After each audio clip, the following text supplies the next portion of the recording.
baby. How would you like a nice yeah. greasy pork sandwich served in a dirty ashtray? No, that is the bacon frying. That, my friends, is what you need to be doing yourselves. Here on Saturday morning, November the 2nd, 2024, your Saturday morning hangover cure. Of course, your Uncle Dave and your Uncle Kev are here. Sports Frenzy 2.0, the weekend edition. Getting you through that hangover from overindulging last night. So yes, fry up the bacon or sausage if that's what you prefer. Get the eggs going, get the coffee going, get the aspirin going. Yep, and revisit those pictures from that debaucherous last-minute Halloween party you were at. That's true, yeah. That is true. You're probably, it's going all the way back to Thursday night, October the 31st. This could be a double duty hangover. You said duty. Well, like I told you, the most amazing new invention to help with your hangover could be the Totino's breakfast rolls now. Oh, yeah, baby. Not pizza rolls, breakfast rolls with all egg the and yummy sausage goodness. and bacon. Oh. So, pop a couple aspirin with that glass of water while the coffee is brewing. You know what to do by now. Come on. We don't have to handhold you at this point. Yeah, like your Uncle Dave said, yes, it might be a double hangover cure here on Saturday morning for the Halloween party and then Friday night. That's fine. We can take it. We will get you through. We've been there, done that. In spades. And we didn't get the damn t-shirt. Yep. And we didn't end up getting face tattoos or fake boobs. Even though we are thinking about going down to Miami next year for Notre Dame and the Hurricanes. And that could end up being Hangover Part 4. That could be an intriguing prospect, especially if we get Jamie and Mark to go with us. Yep. It was Jamie's idea. Yep. All right, kids, you know what we start off with each and every Saturday morning. It's all about the rock and roll, baby. Alice in Chains fans, you should be happy. Ecstatic. To a point, I guess. New album from Jerry Cantrell, of course, the leader of Alice in Chains, I Want Blood. Brand new album just came out a few weeks ago. Dave and I are going to run through all 9 songs. Because that's what we do. Now, I like this album a lot more than his last solo album. This one is better than the last one. There's a lot of good on here.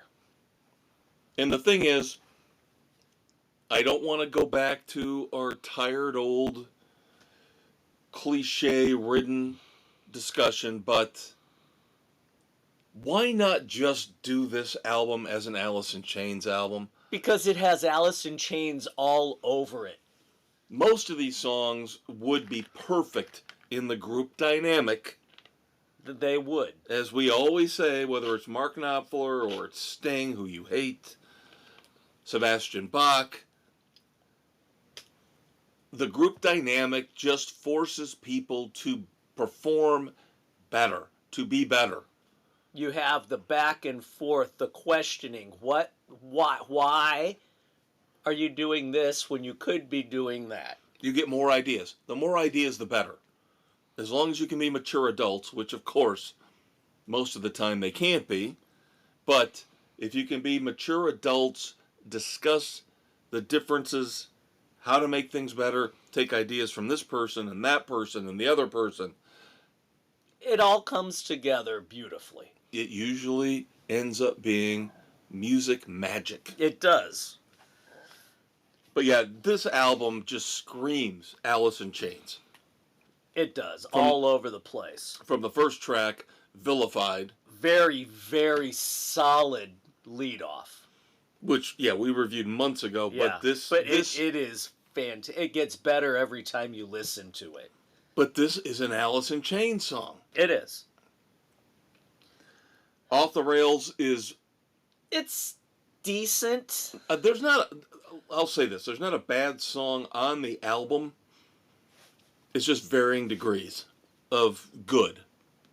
Yeah, some much better than others. Right. Definitely agree with that. But there's no clunkers here. No, there's not. Now, if there was a clunker, maybe it would be Off the Rails. It's one of the weaker songs, but when I say that again, it's not bad. Nope. I Not think bad. I liked it better than you, but we'll probably disagree on what I thought the weak song was, as we usually do. But we'll get to that when we get there. Yeah, here we go. Here we go. Just you focus on your eggs and bacon and listening and to us. let us get let into the parents let the fight. adults talk here. Let the parents fight. Let the adults talk. Well, we've reviewed Afterglow, Right. third song. And it's I good. know you like that more than me, but it's still that grows on me the more I listen to it. I still don't love it, but it's not bad. No. I never said it was bad. It's just not my. I don't like mellow Alice in Chains, and that's what this reminds me of. There you go. The title track, track 4, best song on the album. Yes, I agree completely. See, that's harmony, Blood kids. That's awesome. That's your Uncle Dave and I slapping 5 because peace and harmony That's is what right. we're all about. We've got this. No, I Want Blood is fan-freaking-tastic. It rocks harder than what you would normally get from a grunge artist or a grunge album. This almost harkens back to a hybrid of grunge and 80s hair metal.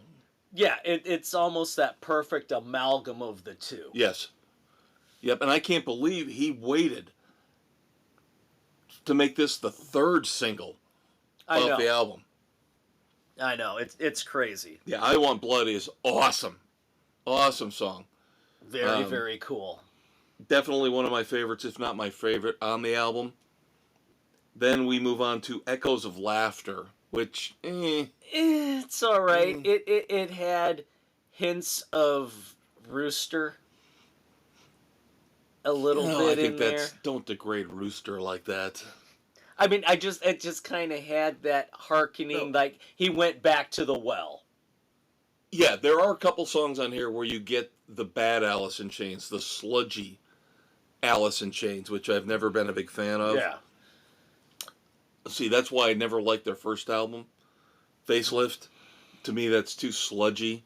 And then they finally figured out from then on what they were doing. Yeah, and from the streamlined second one on. The first Dirt, one, you're right. Oh my God, Dirt is was so good. Great. Yep. Then things get really good. Throw Me a Line. Throw Me a Line was enjoyable. Yep, great guitar riff. Love Throw Me a Line. Let It Lie. It was decent.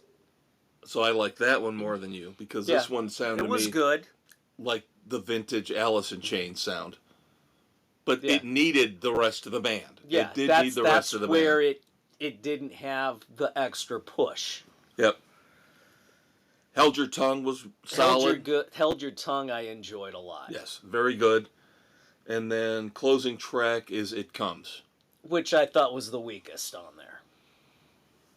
One of the weakest, yes. Yeah, yes. was not I a would big not say it fan. was the weakest, but bottom third. Bottom third. There we go. So, yeah, we're not bad. See, you thought something was coming that didn't come. So there you go. That's what she said. But she could only hope. Oh. No. Turk. Did you come, Turk? Lawrence of Arabia. He was an Englishman. He came to fight the Turkish. Oh, so much fun. Yeah, see, you worry too much about us disagreeing. And we didn't. So Not there really. we go. Not really. We agree on the best song. Probably agree on the second best, which is Vilified. Yeah. We've got the same And then bottom third. I go in the middle, Throw Me a Line, Let It Lie, Hold Your Tongue. Yeah, and the bottom ones are It Comes, Echoes of Laughter, and Off the Rails. Not in that order. Just just kind of, yeah.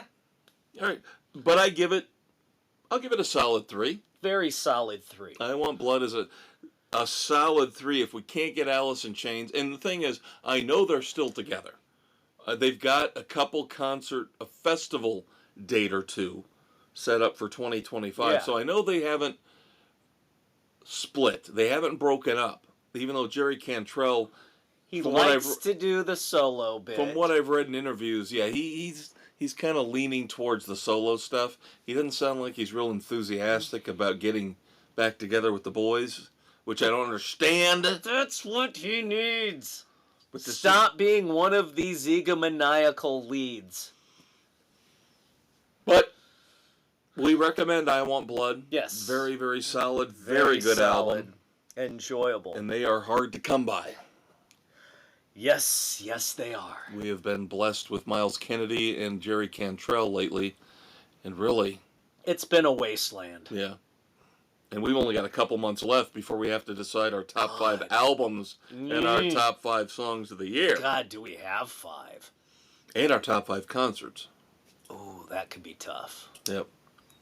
But yeah, it's been a very weak year for songs. You can usually find 5, but albums, yeah. 5 albums is going to be pushing it. Yeah, because I don't think we've got anything left the rest of the year. No, yeah, it'll be interesting. Yeah. All right, we got 3 songs for you. A mixed bag. New stuff, old stuff. Yeah, a very mixed bag. I will let you lead. You pick what you want, and we'll discuss. Oh, hell, I'll just go in order of how I have them written down, not necessarily in order of ranking. There you go. So, as I wrote them down, we have one from the vaults from Mr. Tom Petty and his Heartbreakers, Never Be You. This one had a lot of, and I know there's been a lot of comparisons over the years between Springsteen and Tom Petty. This definitely, at least in the opening, for sure, felt like a Springsteen song coming in. It did. It had that vibe to it. With the piano. Not sounded a lot more like E Street Band piano than Benmont Tench Heartbreakers keyboards. This is, again, not going to be something where I'm going to go, oh my God, this is fan-freaking-tastic. Right, but this is something that I'm glad they are letting us hear out of the vault, because it's not bad. No, it's a solid song. Right. It could have been on one of the albums. But I understand with this one why it didn't make it. Where it didn't make the final cut.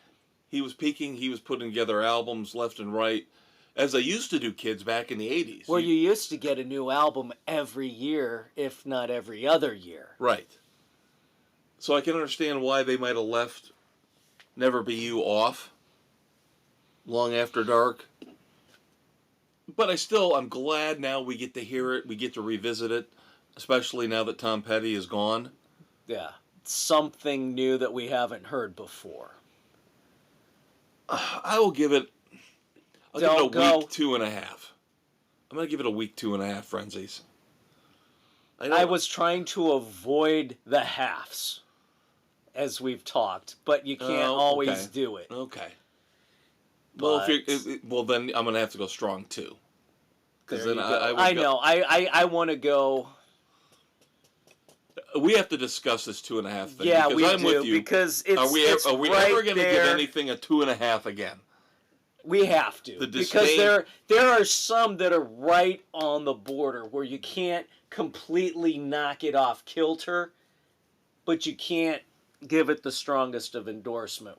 Some are right there, middle of the road. Yeah, and this is right there, middle of the road. Yeah. So yeah, the 2.5. Yeah, the week 2. I will give it the week 2.5. Just to the not recommend, but if you've got nothing better to do, listen to it. Yeah, if you're a Tom Petty fan, you should be listening to his old. Listen to the new remastered edition of Long After Dark. That album is phenomenal. It's fantastic, as are most of his albums. Right. All right, what's next, bud? All right, next, Unfinished. The Van Halen brothers instrumental. Now, number one, I want to say how cool this was for Alex to let everybody have this for free. Yes. You go on the official Van Halen website, you can download this for free. Yeah. Doesn't cost you a single thing. I've got it on my computer. Eventually, I will burn it. This is a showcase of how talented the brothers are, especially Eddie, because it's not the shrieking, shredding guitar that he's known for. A little bit at the end. A little at the end, but it shows off their classical music training that they got from their father growing up. Yeah, it's a little over 6 minutes. At the beginning, the guitar almost sounds like whales or dolphins. Yeah, it's a very unique sound. At times, it almost sounds like it's a piano, the way he's hitting the chords. Yeah, and as I was listening to it, I kept trying to, and I probably shouldn't have done this, but I kept trying to fit it in to one of the Van Halen eras, and I just couldn't do it. No, this is just them playing around. I don't see. There's no way to put lyrics over this. This is just an instrumental. You're gonna have. This is what Alex was talking about when he said some of the stuff in the vaults that comes out, you kids are not gonna like it. Yeah, Van Halen fanatics are not gonna like it because this is what it is. It's just instrumentals. It's just pieces. It's us doing stuff that we're just goofing around or putting stuff together, having fun that we want to do. I loved it. I actually heard all 3 eras of Van Halen in there. Yeah. I could hear Sammy Hagar era, where it was a little bit more mellow, a little bit more, downbeat. Yeah, and it had and then you even had a little bit of the Gary Sharon era I could hear in there. And then at the end, you got the David Lee Roth shrieking guitar era. I was just appreciative to hear it. And I'm, again, glad that he being Alex, of course, is not an egomaniac and lets everybody have this. Yeah. No, I appreciated it for it to showcase how talented they both were. Yeah. And putting something beautiful together like this. Yep. Yeah, it's definitely a solid 3 for me. Yes. Solid 3 fronts. Absolutely. So that leaves us with another former member of the Van Halen clan, who still, I have not got my copy of Brothers yet. I'll get to it eventually. I will hopefully get it eventually. Yeah. But we've talked about the fact, alluded to it, that the book seems to, and Alex in his interviews, as he's been doing his press tour, seems to be alluding to the fact that he's still the classic lineup. He loves David Lee Roth in some way, shape, or form. He acknowledges that was the be-all, end-all version of Van Halen. He does not hold a grudge against David Lee Roth for leaving the band in the mid-'80s,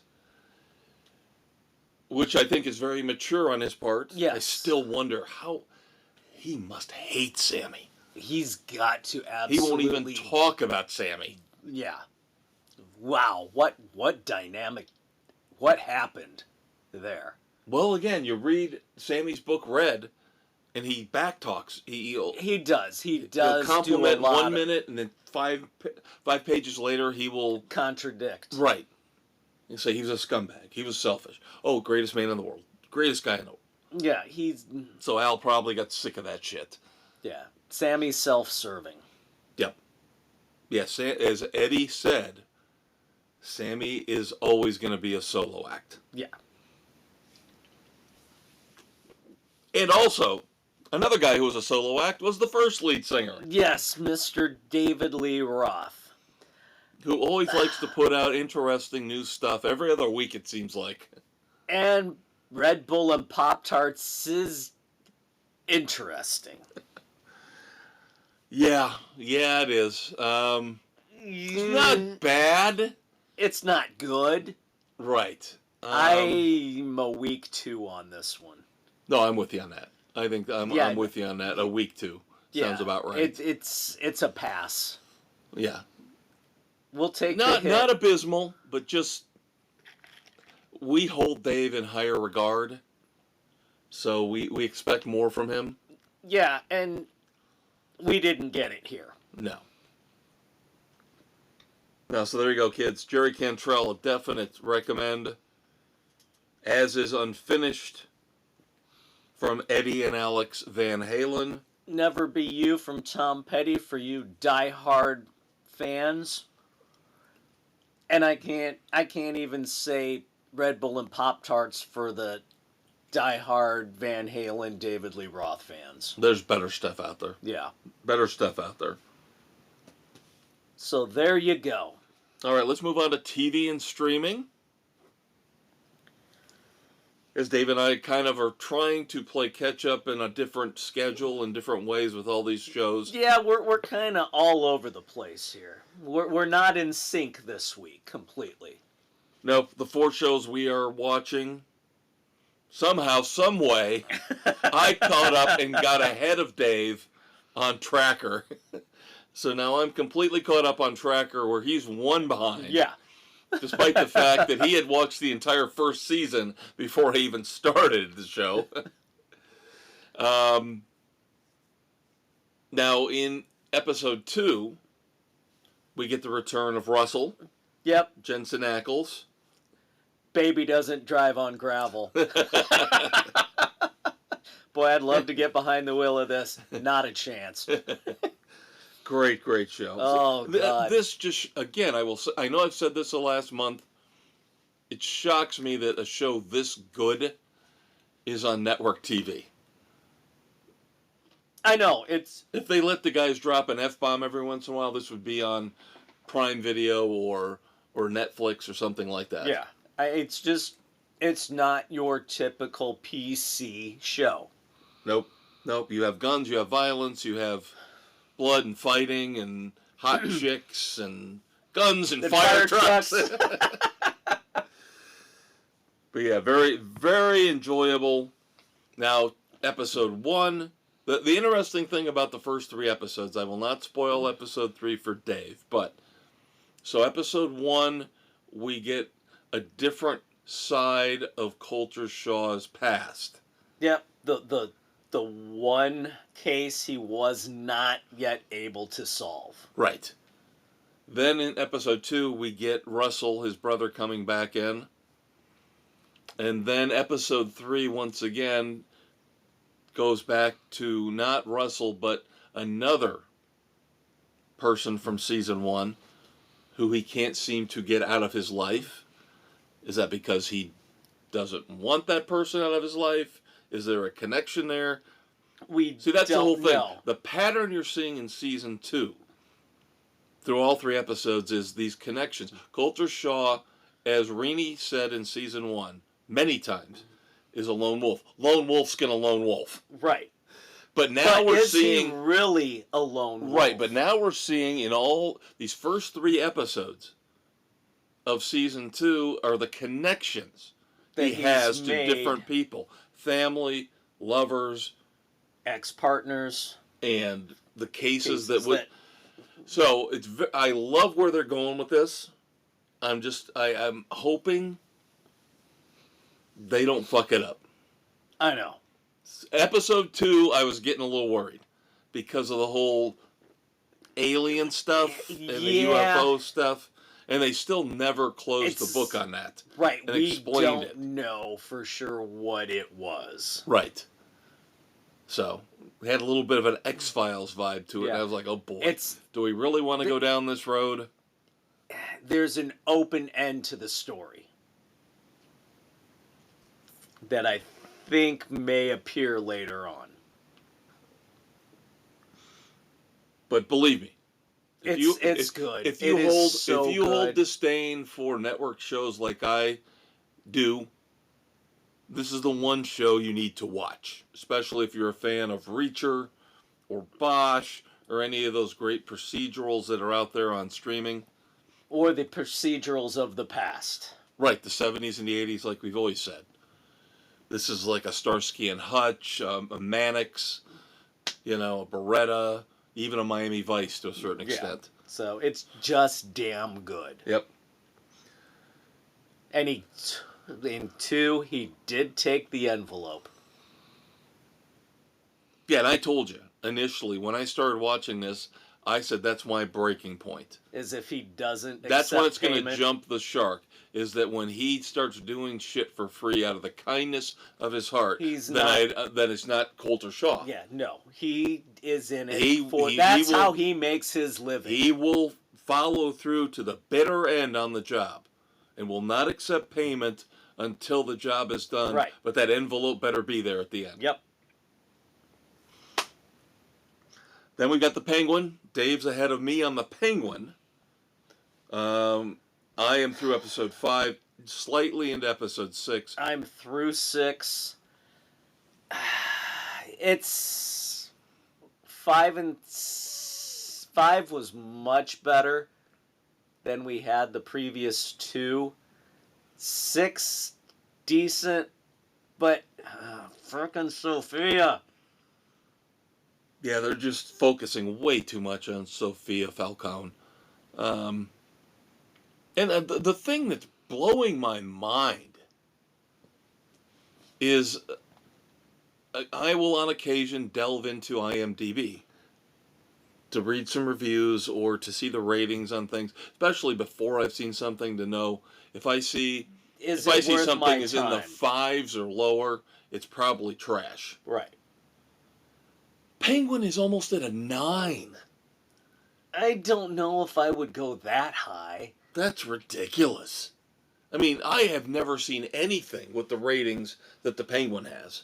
Yeah, it is not the strongest of series. It doesn't deserve a 9. No, Titans was better.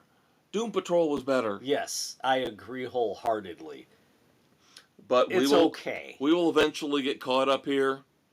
In fact, next week it's just your Uncle Kev. And then in 2 weeks, when your Uncle Dave comes back, we will have the full season recap. And not only of the Penguin, but of Teacup. Yep. On Peacock. We will have the full review of Teacup. Yep. Again, your Uncle Dave's a little ahead of me on that. I'm not through too far. 5. I'm about halfway through 5. A very interesting one, kind of going back as a precursor. So, in 2 weeks, again, full review of The Penguin Season 1 and of Teacup Season 1. And then, of course, we are watching along with Tracker, miles to go before we sleep, What We Do in the Shadows. And, of course, the liar to my right, who told me, oh, I'm going to savor this. I'm not going to rush through it. I watched the first 2 back to back. I only watched the 3rd one. So now I am going week to week. I'm savoring. I watched 1 last week and I watched 1 this week. So I'm 2 in. Loving it, of course, as you would expect. Frankenstein, I don't know who he is. I don't know who Frankenstein is. Latin jazz. Latin jazz. Latin jazz. Oh, great stuff. And poor Guillermo again. Oh, every year, every season you have to say poor Guillermo. Upwardly mobile in the world of high finance, yet he can't get rid of Nadja and Nandor. Inserting to make sure he's a success. Yeah. So he doesn't come back with regrets and kill him. Kids. And so good. These shows are all cool as hell. You gotta watch them all. I would say out of the 4, the Penguin's probably the most... The Penguin's the weak link. Yeah, that's a good... I didn't want to go with most disappointing. Yeah, the weak link. That's a good way to put it. Yeah. A little bit of entertainment news before we move on to our featured movie review of the week. Do you have a book this week? I do not. Okay. I've still been playing video games and goofing around. Yeah, well, I'll have a dumbass of the week just for you then. All right. I don't know if we really care about this, but it goes back so far, back to the kind of close to the golden era of movies, the 80s and the 90s. They are developing a sequel for Blue Streak. Why? It was kind of a moderate hit. Martin Lawrence and Luke Wilson. It was all right. Again, they don't have any new ideas. It's way too fucking past the prime for a sequel. Martin Lawrence, I hope, sends a bottle of champagne to Will Smith every day of his life for Bad Boys, because that's the only reason Martin Lawrence is still relevant. And that's True. probably why they're developing a sequel to Blue Streak. You got Luke Wilson doing Miller Lite commercials, and you've got Martin Lawrence, whose only claim to fame now is being Will Smith's sidekick in the Bad Boys movies. Oh, come on. You didn't like his show, Martin? You're going back further than Blue Streak! I know. That's the sad thing. I'm Lawrence talking hasn't recent done history. anything. Yeah. Which is sad because Lawrence has some talent. Yeah, he's moderately funny. At times. At times. Kevin Hart is the new Martin Lawrence. See, I've told you, it takes a lot to make me laugh. It does. The worst thing is, I can watch, as we talked about, I can watch terrible horror movie after terrible horror movie after terrible horror movie, and I'm okay with it. Because I will find something in there. One of the kills will be interesting. The idea of, like, Art the Clown, just ridiculously brilliant, Yeah. twisted, macabre, and of course now it's finally everybody's caught up with me, and now Art the And Clown there is you a go. huge hit. But One of comedy, the popular costumes this year. oh shit, I didn't even think of that. Yeah. Oh my god, kids are going to be walking around like Art the Clown? Oh, yeah. Oh my God. I did locally along the Riverwalk. There was a table or treat, and our church participated, and there were a couple of Art the Clowns. Oh, wow. I'm just saying that because the movies are so gory and twisted that you would not want kids walking Yeah, around. no, like, they were they were teens. adults. Well, okay. Teens. I guess that's acceptable. Yeah. But there you go. But see, then I go back to comedy. I go, comedy is so... I very rarely recommend a comedy. Because it's hard for me to accept good humor. Or hard to find good humor. Yeah, because everything has been so sanitized. Yes. Yes. We go back to our growing up years and we find Animal House and Caddyshack and Bachelor Party. Honestly, are we not lucky to find one movie every 2 or 3 years that's funny? They're the rarity. I can't remember the last time we watched on the podcast a really funny movie. There have been some that have been moderately okay. There have been some that have been decent, but You have to go I back. can't remember the last time where I literally had fallen off the couch laughing. That's why I think Hot Tub Time Machine was the end of an era. That was it. That was the last great comedy, and it might be the last great one we'll ever see because they got it right in before cancel culture and all the PC bullshit came through. Yeah, it's so hard to find. Craig Robinson sniffing cocaine, going, "Oh my God, it's Eric Carter, they never fuck!"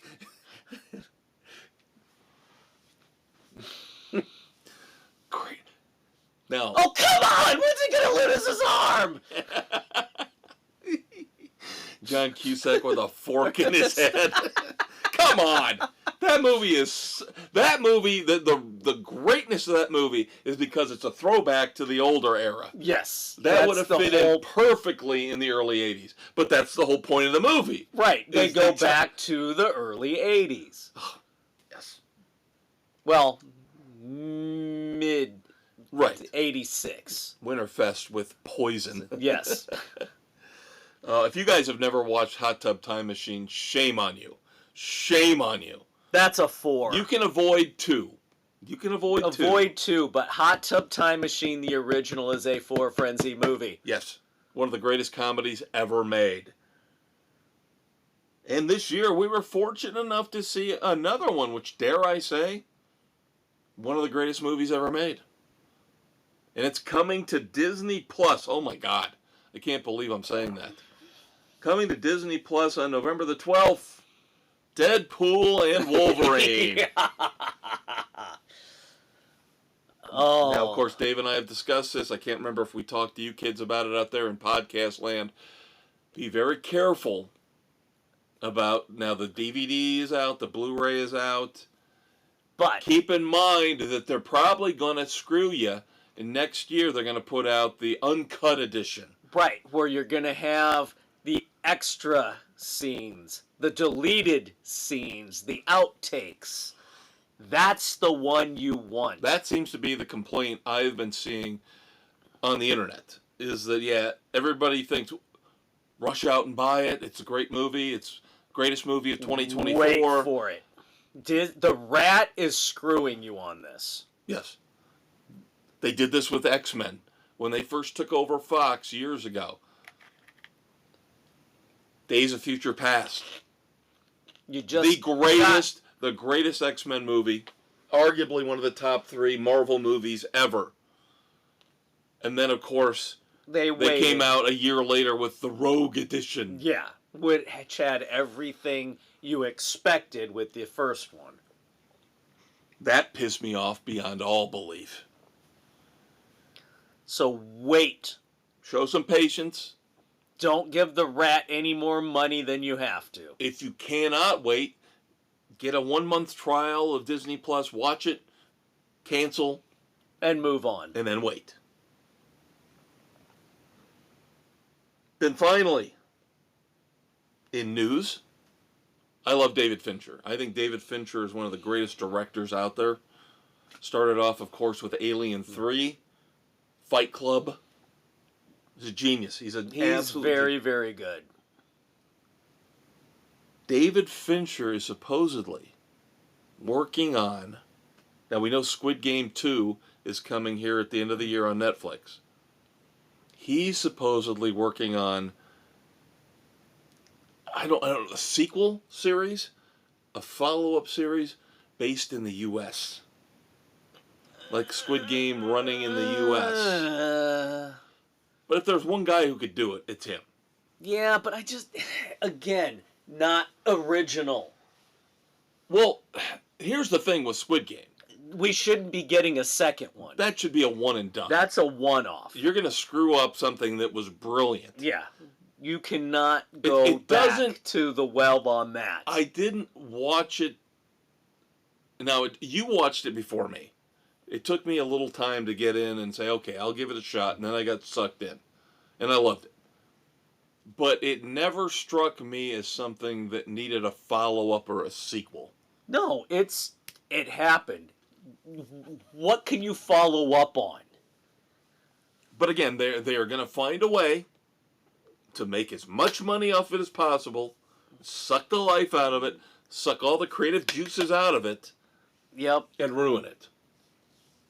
Because that's what Hollywood does. That's why we have 15 NCISs and 12 FBIs. And how many Law and Orders? Right.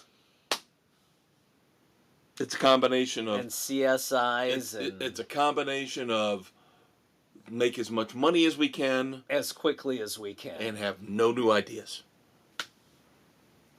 But David Fincher doing it intrigues me. We'll see. I want to see how this Squid Game 2 plays first. Yeah. This could ruin the whole thing before Fincher even gets off the ground with a U.S. version. Yeah. And again, why do you have to have a U.S. version? Did they do something and pawn it off? Is it a global? Maybe it's like a franchise. Maybe it's and I'm talking not about the movies, but or the TV games, shows. the idea. Yeah, they have the Squid Game going in every major country, possibly. That could be an intriguing path to go down, a rabbit hole to explore. So that's what they're using Alcatraz for now in between tours. There you go. There you go. Okay, trailers. Usually now every week I like to point out new trailers that are out. I'm going back and forth here about whether I want to start up Paramount Plus again, because we got Tulsa King Season 2, and then we've got Landman, which looks very cool, which involves Billy Bob Thornton as a fixer in the world of oil and petroleum. Yeah, that's got potential. With John Hamm and Demi Moore. Potential is there. I just fear that it's gonna be That's why I'm going back and forth, is I don't know if I'm going to renew it yet or not, or start it back up again. Yeah, I know. Part of me wants to do the trial for Season 2 of Tulsa King, and part of me wants to just wait it out and wait for it to hit Netflix. And then this one is off the beaten path. But after we've watched Godzilla -1. Yep. I'm kind of getting sucked in a little bit more to the overseas stuff, especially if it's thrillers, monster movies, that kind of thing. There is a trailer out for a movie called Orang-Ikan. Now, bear with me here. The premise sounds ridiculously cool. Just like Godzilla, kind of set in that World War II era. You've got a Japanese trader shackled to a British spy, I believe, in the hull of a ship off the Sea of Japan, torpedoed by an Allied sub. These two guys shackled together get off the sub, swim to survival at an isolated island, where a mysterious mythological creature called the Orang-Ikan hunts them down. Ooh. So I'm intrigued. See, I was too. I heard about it. I am very intrigued. It harkens back to your enemies chained together in prison on the run trying to escape the law, but throw in the creature a from creature. The creature from the Black Lagoon was supposedly the inspiration for this movie. So, there we go. Just something to put out there, kids, to expand your horizons a little bit. Sometimes you have to look overseas. And if you have not watched Godzilla -1, shame on you. That's what we're talking about. Brilliant. Yeah. Brilliantly done. Stay away from the Hollywood bullshit Godzilla movies. This is the true, real thing. So we segue into Hollywood bullshit. No. No. Our movie review of the week is the latest from M Night Shyamalan. And he is never boring. He is never boring. Never boring. He always has very interesting, very cool ideas for all of his movies, except maybe The Last Airbender. But yeah, that was just horribly done. Well, that was like a one-off. That was not in his wheelhouse, his Hitchcockian wheelhouse. No, and he did it because he was a fan of the animated series, and he fucked up the movie. So now Trap is more along his normal line. Now, we're not spoiling anything by telling you the premise, the setup, because you get it in the trailer. You get it within the first 15 minutes of the movie. Father and a daughter go to a concert, which obviously very thinly disguised Taylor Swift. Right. Even though the nepotism of Hollywood comes into play, because this is Shyamalan's daughter who's playing the pop singer. star, Yeah. Lady Raven. So the premise is that this is a trap.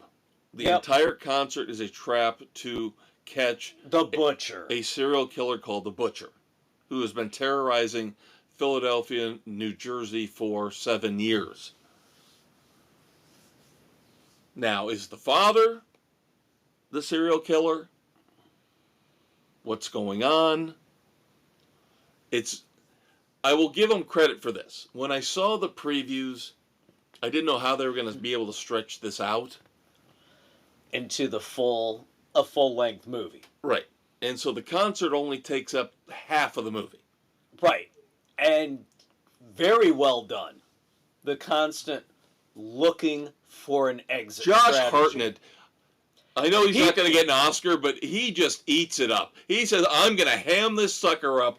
I am going to play the most off-the-wall, bizarre, nut-job psycho, supposedly. Yeah, that I can. Yes. And he does. He is Mr. Ham in this one. But in a good way. The over-emoting on things is brilliant. And how he manipulates everybody. Yeah. Oh.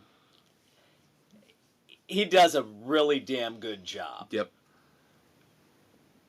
The way in the first half of the movie with the concert part of it, his character's always constantly looking and observing and trying to find a way to manipulate people, manipulate his surroundings, steal what he needs, create diversions when he needs them. Yeah.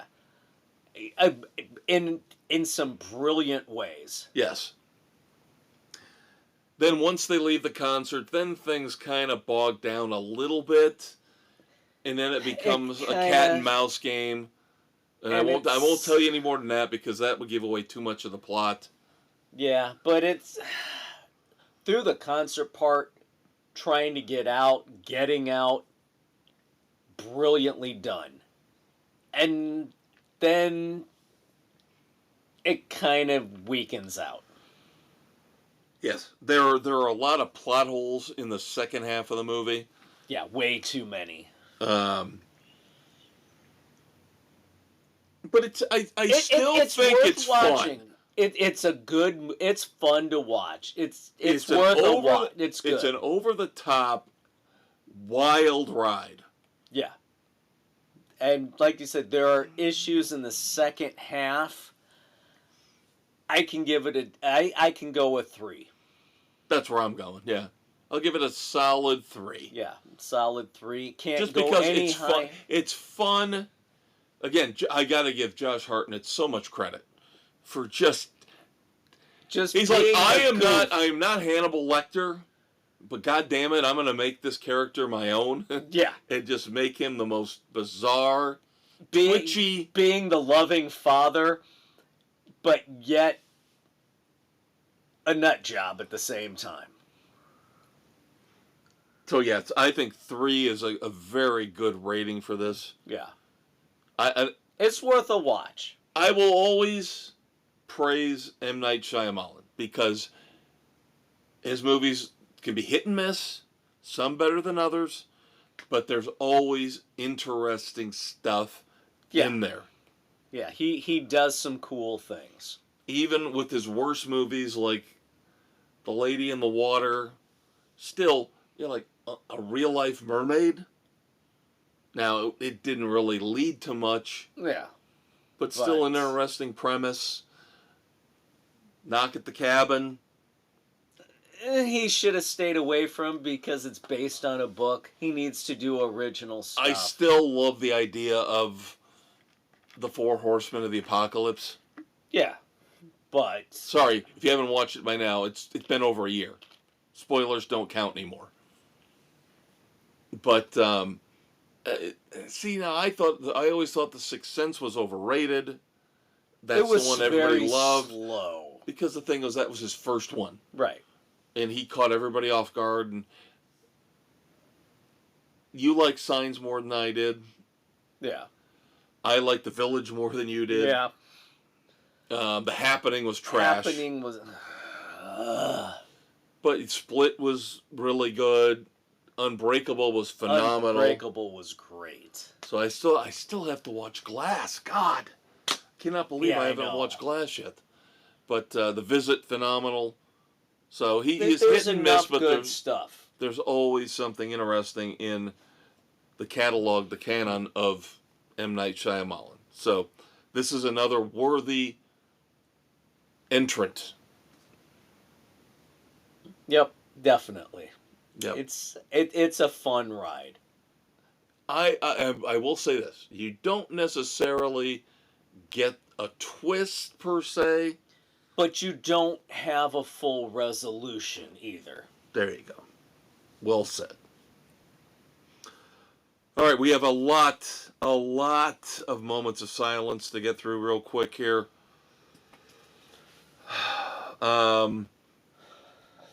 First off, great comedic actress.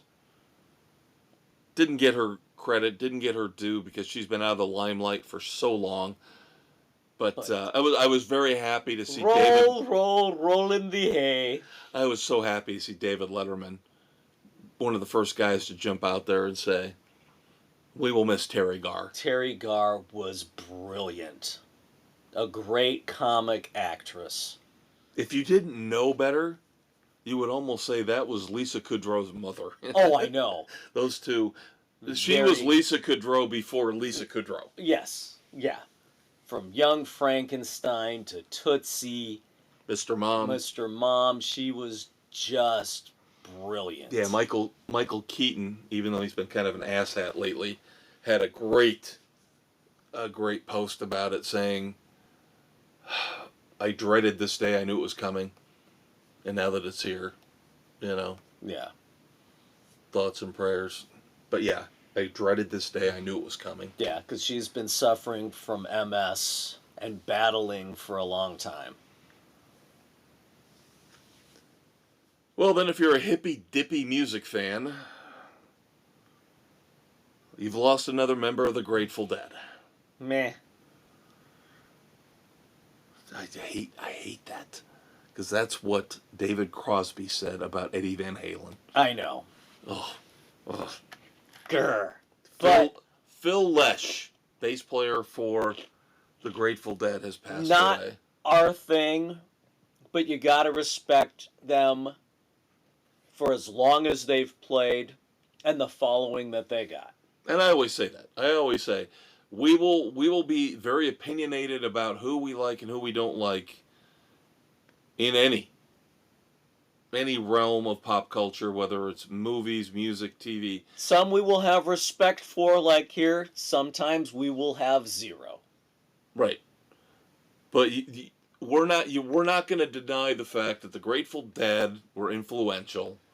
We don't like Eric Clapton, but he was influential. Neil Young, same thing. Roger Waters, same thing. David Crosby. Yeah. Yeah, well, he never should have crossed paths with the Van Halen fanatics. Don't do that. One of the greatest TV theme songs of all time. I might try to sing it here. The Love Boat, soon we'll be making another run. The great Jack Jones, the man who gave us that song. Gavin MacLeod, the crew on the Love Boat. Now, of course, we've got Dr. Odyssey, which is basically a very loose knockoff. Yes, a pale imitation. With my man Don Johnson in the Gavin MacLeod role. Yeah. Jesus. Oh, Lord have mercy. All right, I got a couple moments of silence that you will appreciate, but you're not going to know the names, and I'll have to explain to you why. First up, Alan Sachs passed away recently. Alan Sachs, along with one Gabe Kaplan, co-created Welcome Back, Kotter, which I still think is one of the greatest shows ever on TV. Brilliant. Oh, Mr. Carter. I remember getting the magazine Dynamite when I was a kid. And half the covers were Welcome Back, Kotter or just John Travolta. Yep. But that show was so good. So good. Yeah. And then David Harris. David Harris played Cochise in The Warriors. Yep. Yeah. I still think that movie, even though I know it's obviously still in the pop culture realm, vastly underrated. Vastly underrated. It's What was it, a year or two ago we talked about some idiot was talking about making it into a musical? no, it's not a musical. Great. Not great even movie, remotely though. close. Great movie. Unbelievably great movie. So there you go, kids. There are your moments of silence in pop culture. And for of course, now, thoughts and prayers to all their families and friends. But now we have to pivot because Kevin picked angry.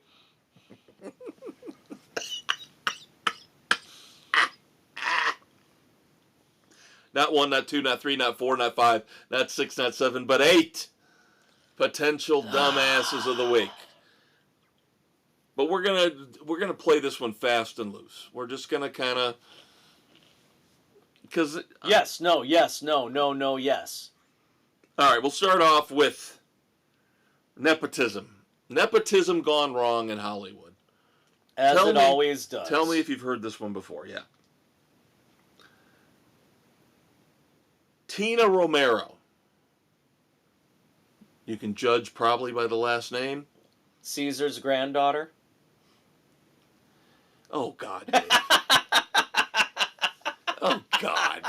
Only you would go down that road. You got the big, sparkling, brand new paved 4-lane highway, and you go down the unpaved, barely graveled road on the side. No! The daughter of George Romero. The genius behind Night of the Living Dead, Dawn of the Dead, Caesar. Day of the Dead. Stop it. Stop it. We're not talking about the Joker because of what we've just experienced recently. By the way, Quentin Tarantino came out and said Joker, Folie à Deux, is brilliant. Oh, God, stay away. And it's a fuck you to Hollywood and to all the comic book fans out there. Yeah, well, fuck you, Tarantino. Idiot. He's another one that's like Pompous ass. Yeah. If it wasn't for Hollywood and all those comic book fans, because yes, believe it or not, a lot of them are your fans, you wouldn't have a goddamn job. Exactly. Now, Tina Romero, of course, daughter of George. Wouldn't you hope that, okay, you've got 2 sons, I've got a daughter. Wouldn't you hope that your kids would respect your legacy? I would hope so. If you did something great, wrote a great book or did a great movie. Or had a great franchise. Right. In the zombie realm. The father of zombie movies. That your children would respect that. And if they didn't want to delve into that, that's fine. But if they did, they would be respectful. You would think. Well, Tina Romero has put together a movie. God help me, I think George actually signed off on it too. Oh, God. What is he, in a home? Tina Romero's movie is Queens of the Dead. Zombies infiltrate a warehouse party filled with drag queens and transgenders.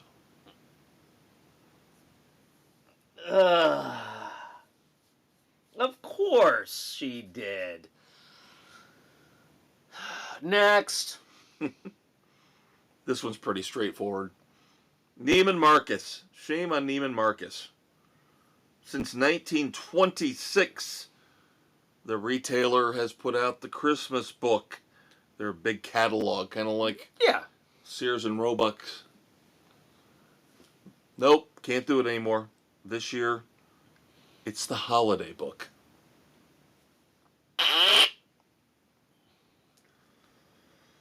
A passenger on JetBlue Airlines is suing over, I quote, a dangerously cold, unquote, ice cream sandwich. She supposedly bit into this dangerously cold ice cream sandwich and chipped a tooth. Wow, that... Ice cream sandwiches should not be frozen. So you're going to side with her? Yes, you should be able to bite into an ice cream sandwich. But wouldn't you think you would... No. You just bite right in and all of a sudden... Why don't you tentatively check it? Because ice cream sandwiches are not hard. They're designed to be bitten into. But anything you eat, you've got to be a little bit careful with the first bite to check the temperature, to check the consistency. There's expectations. No. See, now you're being too nice here. You're being way too nice. So you think JetBlue should pay her? For her dental stuff, yes. Oh. That's my version of the horn of disdain. You tentatively take a bite, and then you realize the thing is too hard, and you let it sit. You should not have to let an ice cream sandwich sit. Come on! Unreasonable. So you're siding with the woman back in the 90s where the coffee was too hot. No, that's her fault for where she put it. You cooch. Yeah. All right, a little bit of politics. Sorry. A little bit of politics. I actually want to give kudos. This is kind of a backhanded dumbass.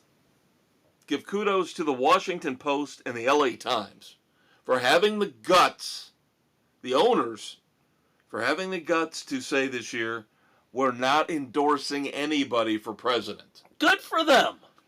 And of course, all the namby-pamby, whiny journalists and editors start resigning. Good. See ya.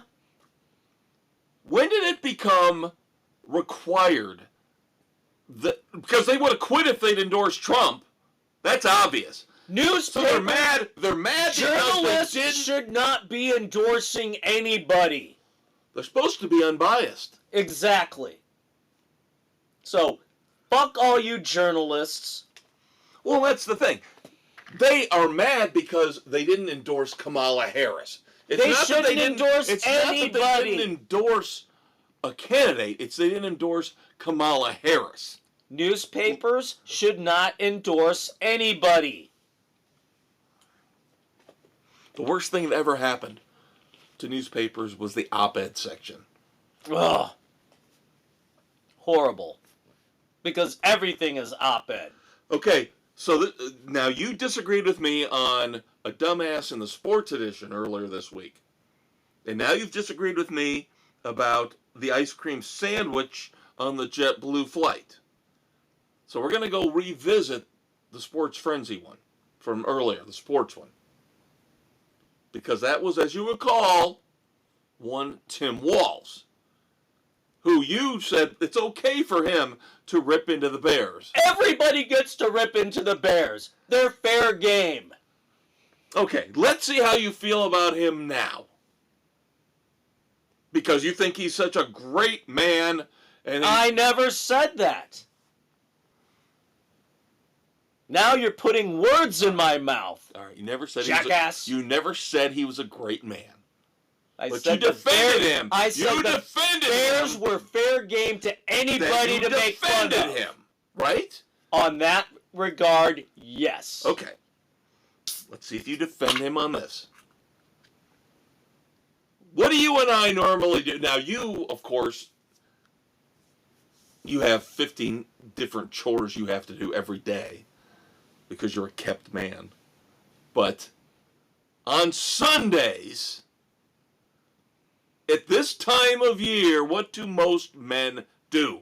We sit down and watch football. Thank you. You know what Tim Walz did last Sunday? Because he obviously wasn't watching the goddamn Bears. Obviously. Tim Walz was on Twitch playing Madden with AOC. The fuck is she doing playing Madden? I didn't think she knew who Madden was. They're trying to connect with the younger demographic. Oh my God, what a pathetic attempt. So again, that's a pathetic attempt. Most men would be watching regular real football. Yeah, you do not play Madden during regular football games.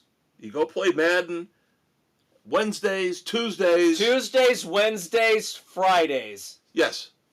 Otherwise, you actually watch real football. Or Saturday morning before all of the college games kick in. Yes, Tim Walz and AOC on Twitch. Oh my God, that is an Madden. Absolute freaking pathetic attempt. Ugh. Our boy Jimmy Kimmel. Ugh. I know how much you love Jimmy Kimmel. Fuck Jimmy Kimmel. Remember, Dave, when Johnny Carson, David Letterman, we could watch late night TV and it was funny. Enjoy it and laugh. Larry Bud Melman. Fun stuff like that. Yeah. And of course now they have destroyed late night television. Done, gone, history. Well, it's gotten worse. It might have reached its absolute lowest level of all time. Because on October the 29th, Jimmy Kimmel devoted a 19-minute monologue at the beginning of his show to basically disparaging and destroying Donald Trump. Nothing else. There was no other joke. It wasn't just a joke here. He spent the full first 19 minutes of the show. Jimmy Kimmel is a douchebag extraordinaire. How do you call that, number one, if you're ABC, unbiased TV? Oh, they're not unbiased. And number two, how do you call yourself a comedian? If that's all you're doing for 19 straight minutes is ripping on a presidential candidate.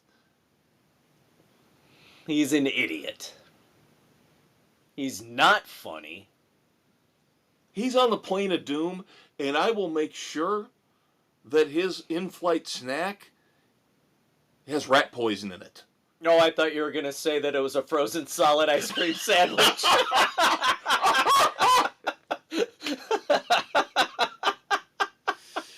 That would be good, except for the fact he's going to die on the plane of doom anyway, so we don't have to worry about... Well, he might as well die in pain. Yeah, with cracked teeth. They all get frozen ice cream sandwiches. That's the in-flight treat on the Sports Frenzy plane of doom now. Dave approves. So You're welcome. You go.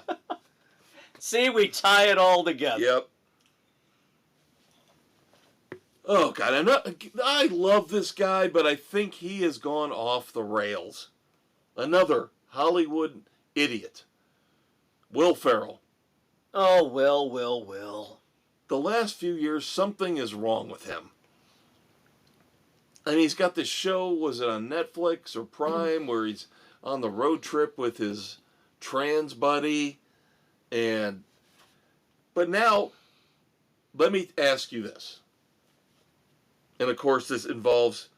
Will, shut up and entertain me. Stop trying to play political sides. Well, and this, of course, involves the fucktard on HBO, John Oliver, who I cannot stand. Ugh. And I would love to just punch him in the face multiple times, because he's such a snarky, know-it-all douchebag. What is the one song? We won't say the national anthem, because that, of course, has been parodied and mocked. What is the one song in the U.S. that you would never think anybody would dare to parody or mock. Yeah, I know. I've read this story. Okay. Lee Greenwood's God Bless the USA, I would say, would be the one song that you shouldn't fuck with. Except he himself did. But Will Ferrell and John Oliver decided to post a parody video basically talking about how, oh, America's not that great. And of course, if you're an immigrant, you have to inherit all the problems here in the U.S. that these Hollywood elitists have helped cause. Yes, and I cannot do it justice. You kids will have to go out and listen to it. I'm not going to run through all the lyrics. But yeah, it's a sad, pathetic Will attempt. Ferrell something's wrong with him. And I see him in these stupid ass PayPal ads, dressing like an idiot. Am I too sexy? Am I too sexy? Go away, Will. And this man used to be one of the funniest guys. Bring back Frank the Tank. This guy used to be one of the funniest guys out there 20 years ago. Bring back Frank the Tank. Frank the Tank. Yep. Old school. Earmuffs. Put on earmuffs. Although that doesn't apply to Sports Frenzy. Because we say what we want when we want. All right, I got one last one. This one I was going back and forth on. Do I really want to go here? No. Well, it just pisses me off. It pisses me off. The selfishness. Stevie Nicks. Oh, God. The ego on that woman. Stevie Nicks comes out talking about how she had to have an abortion back in 1979 with Don Henley's love child. Why? Because it would have destroyed Fleetwood Mac. Because you were screwing around? Well, number one, think about it. She's banging Don Henley. She's going to have his kid. She used to sleep with Lindsey Buckingham, who was in Fleetwood Mac. And she was banging with Mick Fleetwood. I was going to say, Mick Fleetwood, she was with him too. Whore. How about you show some self-discipline? Number one. And number two, would it have really destroyed Fleetwood Mac? They've already put out rumors. You've already made a shit ton of money off that album. Yeah, it wouldn't have you made couldn't a have damn taken bit of a difference. year off. A year off. It wouldn't have made a damn bit of difference, you self-centered, egomaniacal twit. I wonder how much Don Henley had to do with it, too. I could see him pushing. Yeah. I could see him going, I don't want that kid. Well, I don't want that kid. I'm Don Henley. The man responsible for, I still think, the uptick in ticket prices that we've seen over the last 30 years. Yeah. When the Eagles got back together and ticket prices went through the roof to see them on the Hell Freezes Over tour, he is the most selfish human being. So those two were a pair made in hell. Yeah. Yeah. And then she was scared. Oh, Lindsey Buckingham, I could never be in a band with him if I was having somebody else's child because we used to be together. So I had to get an abortion. No, idiot. That sounds like Lindsey Buckingham's problem. Yep. But again, selfishness. Self-centered, egomaniacal, celebrity idiot. So you have Tina Romero in her movie Queens of the Dead. You have Neiman Marcus in their holiday book. You have Stevie Nicks in her lame excuse for getting an abortion. You have the JetBlue, which obviously you're not going with. Nope. The JetBlue passenger and the dangerously cold ice cream sandwich. The idiots who resigned from the Washington Post and LA Times because they chose not to endorse a presidential candidate. Tim Walz and AOC playing Madden on Twitch on Sunday.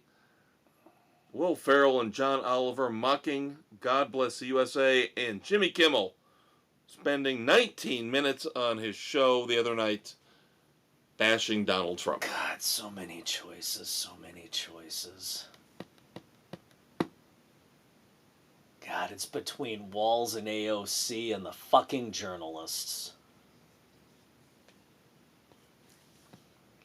See, the thing is with me, I'm not even a nut job abortion person, but Stevie Nicks just... But she's just... That pisses me off with that rationale.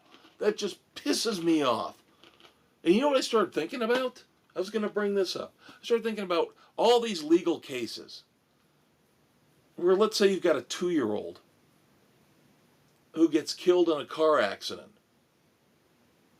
Whether it's negligence from the other driver or something happened in terms of a mechanical failure with the car. Yeah. And they go to court, a civil court, and they decide, well, you need to pay the mother and the father $2.7 million. We're talking about Stevie Nicks. Stevie Nicks is talking about doing that. Stevie Nicks is talking about quantifying a human life. Yeah. How much money would Fleetwood Mac make for the rest of our time if I had a child versus killing a child? And yes, it's killing a child. It is. I believe in abortion when it comes to rape and incest, but beyond that, show some fucking restraint, show some fucking respect for life. So I'm not a nut job anti-abortionist, but so that's my choice. I think it's a lame-ass excuse. I'm agreeing with you on that one. That's pathetically She's basically quantifying, putting a dollar value amount on a human life. She said money is more important than a child's life. What Fleetwood Mac was going to make from 1979 on was more important. And of course, the nut job abortion crowd will go, well that's good because, for her. Yes, because her career should come first. You realize you're killing a human being.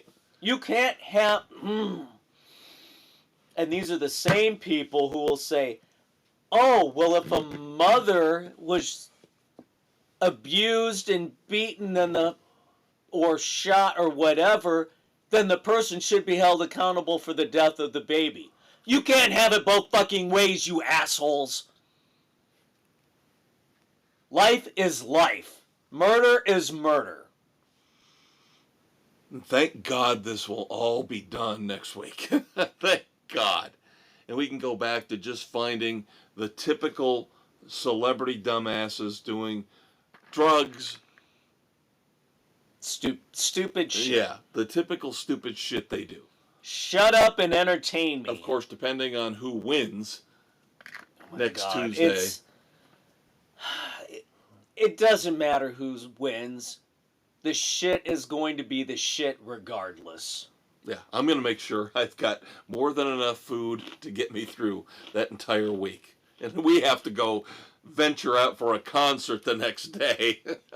Which in 2 weeks, kids, on the weekend edition, we will be reviewing. We'll be reviewing REO Speedwagon on one of their final shows before they shut it down on January the 1st, 2025. Other than that, I'll figure something out for next week. I'll get together with your Uncle Dave, and then in 2 weeks we'll be back on schedule. We'll have our usual raucous full review of The Penguin Season 1. Full review of Teacup Season 1. We'll have that for you. We'll find some music to review along with the concert. Well, we'll review REO Speedwagon, obviously. Yeah, and we'll have something else, I'm sure. There'll be some songs, at least. Yeah, there'll be some songs. So... we got you covered. It's all good.